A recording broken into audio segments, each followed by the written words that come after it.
প্রিয় মুক্তিকামী ছাত্র জনতা, আমরা দেখতে পাচ্ছি যে আমাদের এই অভ্যুত্থান এবং বিপ্লবের পরেই দেশে অরাজকতা নাশকতা করছে ফ্যাসিস্ট এবং তাদের দোসররা।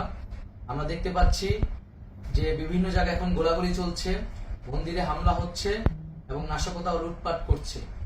আমরা মনে করি আমাদের যে ছাত্র নাগরিকদের অভ্যুত্থান তাকে নস্যাৎ করার জন্যই পরিকল্পিতভাবে এই ধরনের ঘটনা হচ্ছে।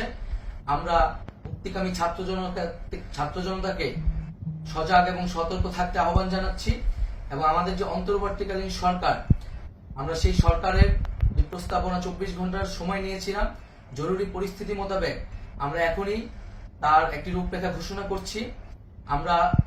আমরা সিদ্ধান্ত নিয়েছি যে সর্বজন গ্রহণযোগ্য আন্তর্জাতিক খ্যাতিসম্পন্ন নোবেল পুরস্কার বিজয়ী ডক্টর মোহাম্মদ ইউনূসকে প্রধান উপদেষ্টা করে অন্তর্বর্তীকালীন সরকার গঠন করা হবে এবং ডক্টর মোহাম্মদ ইউনূসের সাথেও আমাদের কথা হয়েছে।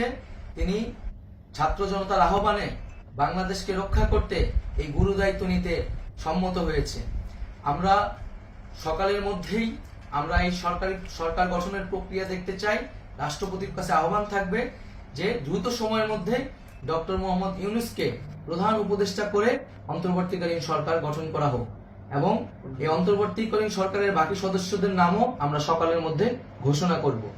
প্রিয় বন্ধুগণ, দেশে যে অরাজকতা চলছে, মানুষের জীবনে নিরাপত্তাহীনতা চলছে, সেজন্য আমরা রাষ্ট্রপতির কাছে আহ্বান জানাচ্ছি দেশে আইন শৃঙ্খলা পরিবেশ ফিরিয়ে আনার জন্য দ্রুত সময়ের মধ্যে কার্যকর ব্যবস্থা নিতে হবে এবং আইন শৃঙ্খলা বাহিনীকে সহযোগিতা করার জন্য মুক্তিকামী ছাত্র জনতাও রাজপথে থাকবে এবং অন্তর্বর্তীকালীন সরকার গঠন না হওয়া পর্যন্ত মুক্তিকামী ছাত্র জনতাকে রাজপথে থেকে তাদের যে অভ্যুত্থান, সেই অভ্যুত্থানকে রক্ষা করতে হবে।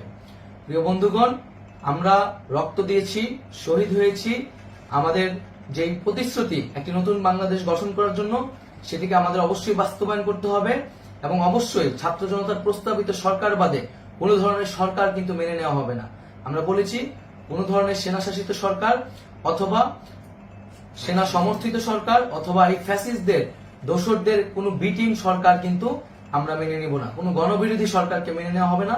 ছাত্র জনতার অভ্যুত্থানকারী যে প্রস্তাবিত সরকার, অন্তর্বর্তীকালীন সরকার, যেটা আমরা সিদ্ধান্ত উপনীত হয়েছি ডক্টর মোহাম্মদ ইউনূসকে প্রধান উপদেষ্টা করে এই সরকার গঠন করা হবে, সেই সরকারকেই বাস্তবায়ন করতে হবে অবিলম্বে।